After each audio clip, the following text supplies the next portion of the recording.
Warning: the following podcast contains violent scenes that may be unsettling to some listeners. Listener discretion is advised. In 1987, four childhood friends were reunited after 10 years to investigate the murder of a mentor they all shared. During this time, they unlocked the deep secrets of the past and found themselves exposed to the darkness that surrounded them.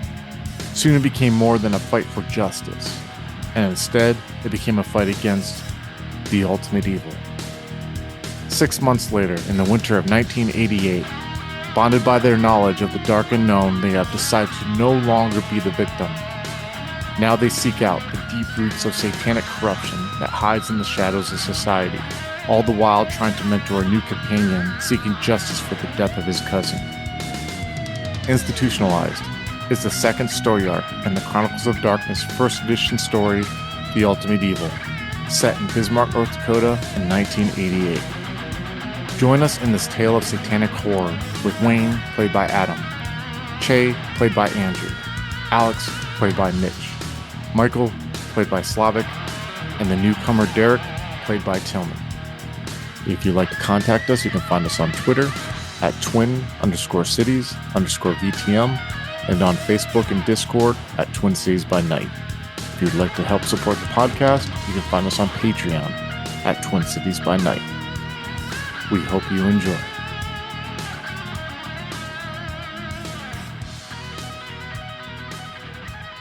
Start with Wayne. So Wayne, you get in your vehicle and you're driving towards Alex's house, which is on the north side of town, which kind of aligns with the way you're going to go when you go to the Dakota Adventist Academy, because eventually you're going to have to drive north on Highway 83 for about an hour to get there, to get to Minokan, North Dakota.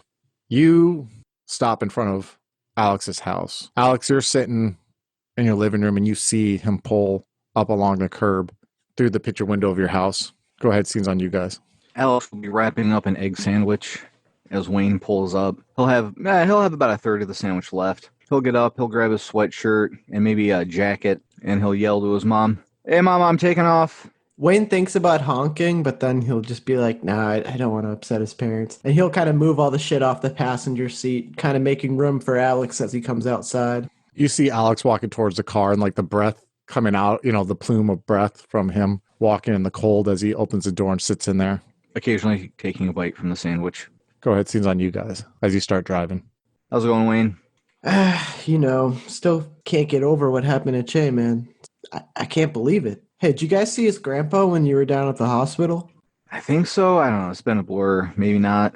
I'm kind of in a weird state right now. I got a lot of dreams that are kind of bleeding into reality a little bit, I guess. And Wayne will kind of he's driving, but he'll sort of take a few seconds and he'll be looking at Alex, turning his head while still turning his head and trying to keep an eye on the road. You okay, man? Trying to see if he looks off.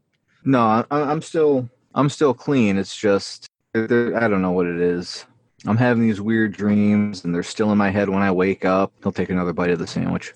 Wayne's quiet for a second, and then he turns and he looks at Alex again. He's like, "Hey, I'm proud of you, man." Thanks, I appreciate it. Any chance we could stop for coffee on the way, like a McDonald's or something? Yeah, totally. And he'll pull into the drive-thru, and he's like, we gotta stop at some kind of sub place. I promised the lady lunch. I was trying to I don't even know what I was trying to do, actually. I just kind of don't really feel like myself. Just get her a Big Mac. Can't show up there with McDonald's. I got to get her a pizza or something. But Wayne is getting McDonald's for himself right now. Quite a bit, actually. He's got a little bit of the munchies from yesterday. Alex will just grab a medium coffee.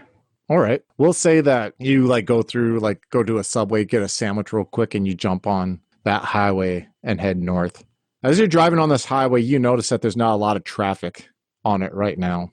Matter of fact, when you leave the confines of Bismarck, you start seeing on the side of the roads just endless fields of snow. You know that out there, an environment much like what you're looking at now, you were confronted with what happened to you last summer. It feels empty. It feels desolate. It feels deadly. As you're driving along, you see semis coming the other way. You see slush and snow shoot up from the wheels. You feel the heat from your car coming through the vents. keeping you warm. Blue Oyster Cult, that tape that you had in there yesterday, still on there playing, as the road just seems to endlessly go on with no change in the scenery. Eventually, you start seeing signs for the town Minoke, and you see where there's a green sign with white writing that has an exit number on there. And you see it says Dakota Adventist Academy, 1 mile. When you get off the exit, you start seeing plains covered in snow. Seems to go out forever. It's flat. You see frozen lake and streams that have the gray, cold color of frozen water. Eventually, you see a sign on the right of a road where you see it says Dakota Adventist Academy, making friends for eternity. And you see that this plowed road, which is almost dirt, compact dirt, goes forward. As you drive up on this road, you see that eventually you start seeing sparse trees are on the left and right. They're not thick, but they're covered in snow. And you see that there is a little gate almost. When you get to this gate, you see that there is a little guard shack almost, but the gate is open. You see that there's a figure sitting in the guard shack, and he's kind of reading a magazine. He looks like you can't quite make out because the windows are a little kind of misted over a little bit. And you see he slides this window open and he points his head out. And as you see his head come out, you see he looks like he has like short cut blonde hair. His face looks somewhat gauntish, and he has a droopy blonde mustache. He kind of has some bags under his eyes and looks like a receding hairline. And he kind of like motions his hand out for a second, like he wants you to stop, but he hasn't gotten out of the shack. And I'll kind of slow the car to a stop very casually. Can I help you? Hi, me and my partner here, we're here to visit Tina Weaver. Oh, yeah, just keep going ahead there. You'll see that there's a parking lot for visitors, all right? And I'm just kind of like, oh, okay, so I just go right ahead. That's the visitor lot over there? Yeah. Just keep going straight there. And you see that he motions down with his finger. And when he motions down with his finger, you see about like 500 yards down that the road continues on. And you see it comes to like a T section where you can make a left or you can go straight. And when you see you kind of make out some buildings kind of like formed there a little bit. He's like, yeah, just keep going straight there. You'll see where there's signs there that'll guide you to where the visitor parking's at, all right? And I'm just like, I'm kind of just trying to make him feel helpful. Yeah. And I'm just like, all right, thank you very much, sir. And I kind of just keep going. So when you drive forward, you see that you get to this T section in the road. When you get to the T section in the road, you see that it goes left and it goes right and it goes straight. You see immediately off to the near northwest, a little building. It looks like a little like an older kind of like school looking building. And you see that there's like a shed behind that. And then like a little bit behind that, you see the peak of a roof of like, it looks like a red barnish, like a red barn, that bright red barn color. And you can kind of see past that a little bit on the northwest, like a huge like tin, which is usually where like horses or cattle are housed at, like a tin stable. And there's like a couple white trailers that are in front of that. But as you're driving, you go past the intersection, you keep driving straight. And when you drive straight, you see that there are 3 brick large school-looking buildings. There's one larger one that's in the middle. There's one smaller one on the left, and there's one smaller one on the right. The one in the middle is about 3 stories high, and the one on the left and right are 2 stories high. And you see eventually when you drive up, when you're about 100 yards in front of the middle one, you see that there is a right turn where it looks like there's parking. When you make the right turn to park in there, you can actually see to the east, it looks like a part of a stream or a river, almost like the Missouri River is going from the east to behind the school and then continues up north, which you can only imagine. And you see a couple looks like maybe there might be some buildings in the north behind these 3 school buildings, but you can't quite make sure. You can't quite tell. Now, Alex, your merits you have. Tell me those merits again, just the names of them. He's got quite a few. So from the top, danger sense, unseen sense, meditative mind, psychometry, automatic writing, and a little knowledge. So the unseen sense one, which one was that again? Just a quick purview of it. Unseen sense basically lets him know when something supernatural is nearby. And the danger, wasn't there one where you wanted to go to the school and you last session you were talking about you wanted to go to the school so you could feel like a vibe? What one was that again? That would be psychometry. Psychometry. And in a nutshell, what would you have to do for that? It's basically spirit's touch. So you'd have to touch something in the school, right? With the 4-dot version of the merit, it allows me to just be in a place. Okay. Let's see here. With the 4-dot version of this merit, location and size limitations do not apply. What do you have to roll for that? Wits plus composure. Is there a specific difficulty or just wits and composure? Is there like a success chart range? There is not that I have on my cheat sheet. Okay. So let's go ahead and have you roll a wits and composure, please. It's my favorite roll. 2 successes. Before we do this, when you are driving up here, what is going on in your head when you start seeing all this scenery, Alex? Alex just tries to keep his head clear as he's going up, taking it in, trying to figure out what details might really stand out, what details don't really matter. Getting a sense for the lay of the land. Kind of, in a way, it kind of feels like he's driving back out to the bunker with how empty the territory's been. Yeah. I view like Alex's merits as something he doesn't know he has. You know what I mean? I like treating it like that. Like, you know what I mean? Like it's something that's like hits him. And when you were sitting there kind of like having that slight sense of like how you felt before, and you get closer to the school buildings and you see the 3 larger school buildings kind of take up the landscape as you get closer, you're hit with this sense of like, almost like you're a sense of adrenaline has been pushed through your body. Your chest just starts tingling, and you find it like you take a deep breath and you can feel that breath throughout your whole body. And you feel like yourself start sweating. You feel your forehead start sweating for a second, and your hands grip the side of Wayne's car. You start feeling on edge. You feel your jaw is clenching, and you have this overall sense of unease. And you feel disconnected a little bit. You start feeling disconnected a little bit from yourself. Wayne, I need you to roll me. Can you give me a wits and empathy roll, please? 1 success. As you're pulling in the parking lot, you turn and look, and you see just Alex's eyes are wide open. You see him sweating like on his temples. And you see his like jaw clenching. And then all of a sudden you see it like dissipate. And you feel that, Alex, for a second. You feel your body loosen up for a second. And you almost feel like you can breathe again. It was almost like you were holding your breath against your will. Go ahead, scene's on you guys. You all right there, bud? Yeah, I'm good. This is not a good place, though. We need to make it quick. And Wayne will kind of be staring at Alex very gravely as he says that, because it's like uncomfortable for him to see what's going on in the car. He doesn't understand that, you know, especially because he knows Alex to be clean. It's no question in his mind that Alex is truthful about that. He's just, something's up with him, you know? So what are you guys doing right now? I'm going to keep driving to the lot where Yeah, you're parked. You're parked right Okay, now. I'm We'll just say parked. you parked and you're in the car right now. Is it the heat? Are you okay? And I'm like kind of like I'm like messing with the controls and of the heat and stuff. I'm like turning it off. No, it's not the heat. It's fine. So what's the plan, man? We just go right in there and try to find this Tina lady, and we bring her the sandwich, and hopefully she tells us something helpful. I don't really know. This place it's like empty, you know. It reminds me of when I'm out in the woods with Ray, and you know, it's got that real barren kind of feeling. It's different than when we're in the office, you know. I was kind of thinking that maybe we could get lost on purpose, just kind of walk around the place, try to get a feel for something, and then we'll find Tina either accidentally, or if somebody questions us, we'll just tell them, oh, we're looking for Tina, we got lost, and you know, maybe we can kind of like dig around or something. I don't know. Wayne doesn't know. He's, you know, he kind of felt some gusto when he drove here, and now he kind of feels small. I don't know, man. I don't think we're gonna be able to wander around too much. You know, we gotta try to get in and see what we can get and get out. I don't think wandering around is gonna do us any good. All right. I hear you. Alex is kind of wringing his hands nervously.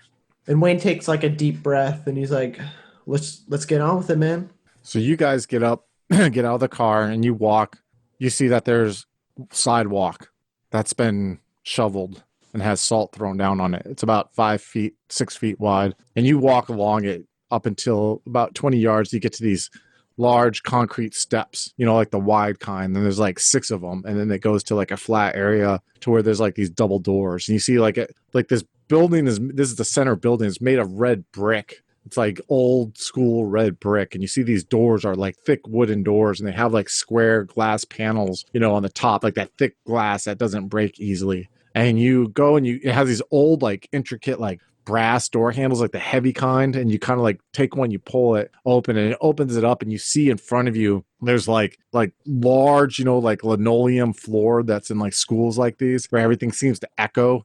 And you see like, and on the left and right, there's these wooden benches for like, and coat racks where like people who are just visiting can sit there and wait. And then you see straight ahead, there's like a desk, and the desk, you see behind it, there's like large glass pane windows where there's like an office area there. And you see like, there's like 5 desks behind that. And you see there's someone sitting on the front desk, and you see this lady looks up. She has like gray hair. It's kind of like curled, like in the perm fashion of the time. And has like thick glasses with like the little like glass holder rope thing that goes behind her neck. She has this thick like gray button up sweater on, and you hear like echoes to your left and right of like boys talking, it kind of echoes through there, and you hear like footsteps and squeaks, and you see the lady looks up at you, and she just has this warm smile as you guys walk up, and she's like, can I help you? Yeah.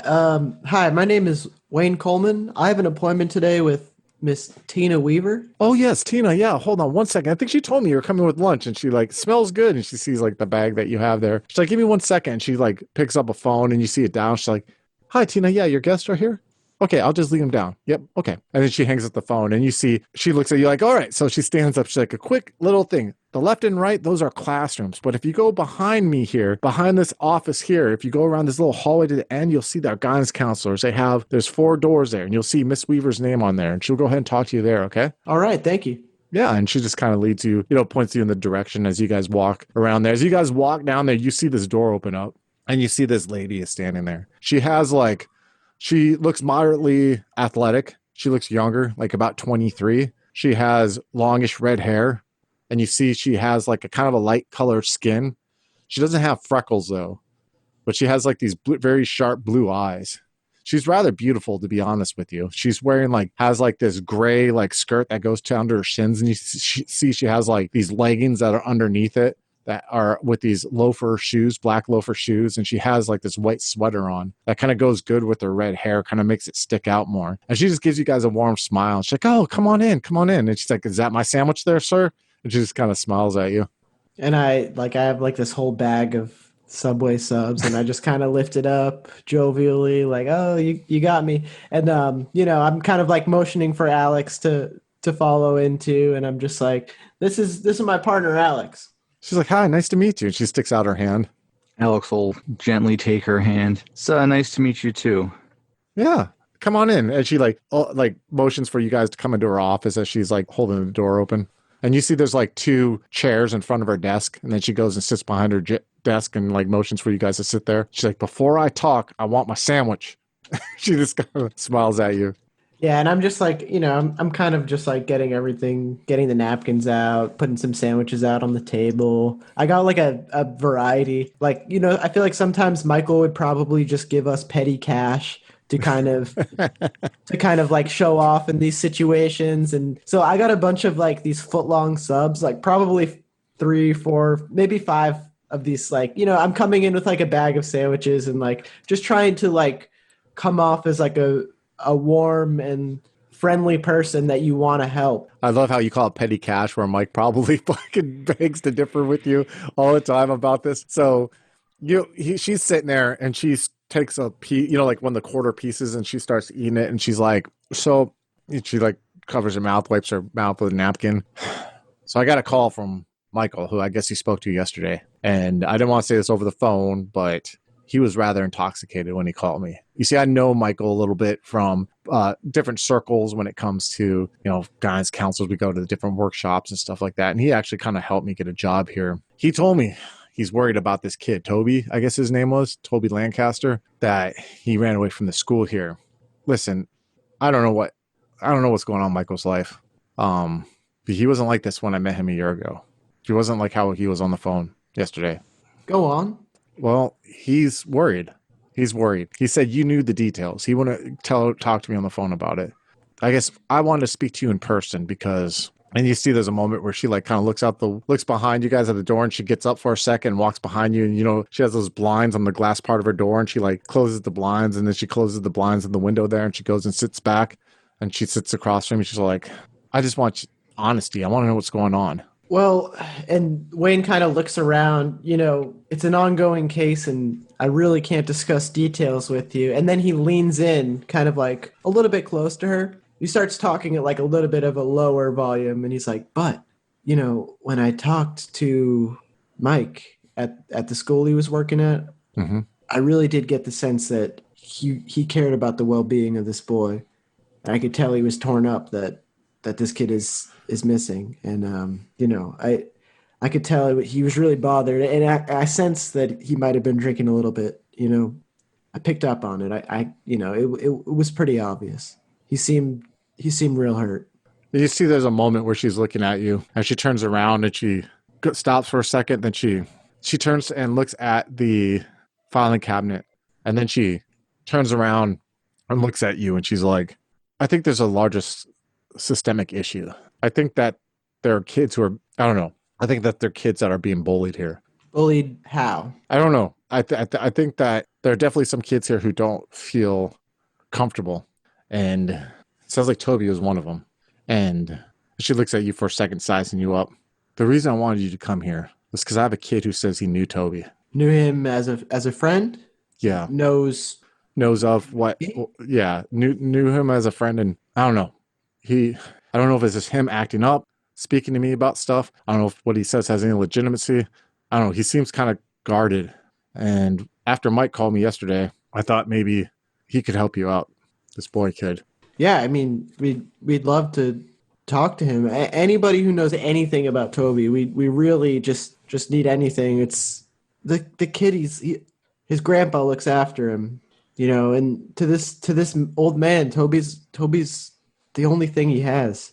And I was a troubled kid myself. Whether or not you can believe it, but it's just really hard to not have people really looking out for you. And I'm gonna ask you something. I'm going to be frank, and I'm not trying to disturb you, but it's just something that Michael said to us. Okay. Do you think there's some kind of abuse going on here? Do you think this is some kind of abuse situation? He's looking around like, have you ever gotten wind of any kind of thing like that? Like, look, I know you're a good person. I know you wouldn't let anything bad happen to these kids, but have you ever heard rumors, anything, really?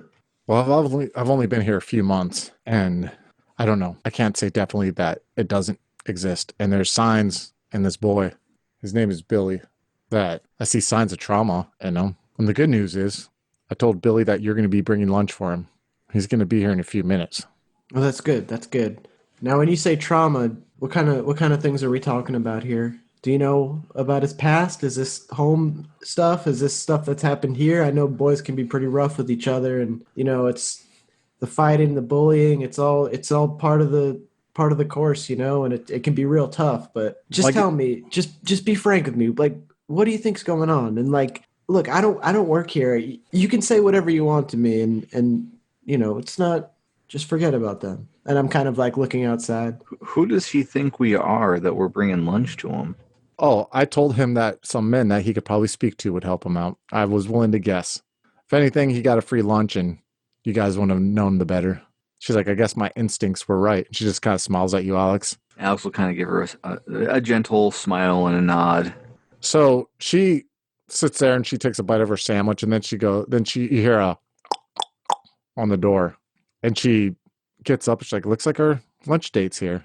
And she goes and she opens the door. She's like, come on in, Billy. You see this kid come walking in. He has like khaki pants on, and he has like this blue button-up shirt, like a navy blue shirt. You see the Dakota Adventist Academy is on the side of his heart, the left side on his breast. And he has like a dirty blonde hair that's kind of like cut and like almost like a bowl cut. He looks to be maybe about 12 years old, but he looks kind of small for his size. He has brown loafers on. And you see he just kind of looks guarded for a second, and he looks really meek and shy. She's like, here, and she goes and grabs his like kid's stool, and she kind of pulls it up to the desk. I'd like you to meet Wayne, and I'd like you to meet Alex. Alex and Wayne, this is Billy Henderson. Hey there, Billy. Hey, Billy. What kind nice of sandwiches do you like? And I'm kind of just like pointing to the bag. You go ahead and grab anyone you want, Billy. And he looks in there, and for a second, he's like, "Do you have meatballs?" Yeah, I got a meatball. I got some chips too, and I'm kind of just like fishing around the bag for him. Here you go. And a napkin for you. Don't make too much of a mess now. This isn't your office. And he kind of looks at you for a second. And he looks at her, and she just smiles warmly and rubs his back. And he takes a bite of the sandwich, and he's like, takes a couple of bites, and then he wipes the sauce that always inevitably gets on people's face, and he wipes it with a napkin. And then she's like, "Billy, these two gentlemen here want to talk to you about Toby. Toby was a friend of yours, wasn't he?" And he's like, "Yeah." But she looks at you. The floor's yours, Mr. Coleman. See, Toby's been missing for a while, and his grandpa's real worried about him. And we're doing everything we can to try to help bring him back home to his grandpa. Is there anything you know about that might help us find where Toby is?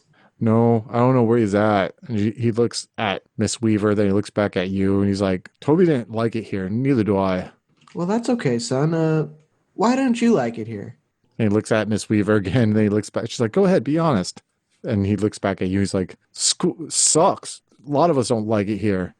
There's too many rules, and there's bullies, and they pick on us, and it's just whatever." You know, when I was a kid, probably close to your age, my parents sent me away to this summer camp, and there was all kinds of rules, and it was full of kids that everybody else said were bad kids. But I actually met my best friends there, and we're still friends now, even though we're grown-ups. Believe that? Yeah. Really? Yeah. Matter of fact, we used to read comic books together and stuff, and we're still hanging out nowadays. That's cool. What do you like to do? I like to read a lot. People say I'm gay because I read a lot, but I like to read a lot. I like to read, and you see he looks kind of deflated when he thinks about that for a second. Hey, go on, man. What kind of books do you like? And he looks up, he's like, "Well, I like Stephen King books. I just started reading those, but before that, I'd read like Hardy Boys, but now I'm trying to read more adult things, and I like Where the Red Fern Grows. I really like that story a lot, and I just spent a lot of time in the library." Dang, you're a smart kid. And Stephen King? Man, I wouldn't read that kind of stuff. I'd be up all night having nightmares. I know, right? It's like really scary stuff, but... Well, you must be a brave kid. Look, other than the bullies and the rules, anything else bothering you? Give me Alex. Alex will lean in. Like, yeah, Billy, just tell us what's really going on, man. This is a nice, safe space. Nothing that you say is going to leave this room. No one's going to know you said it, And with a combination of, his persuasion skill, hopefully, Alex is going to try to get the kid to come absolutely clean with what he knows.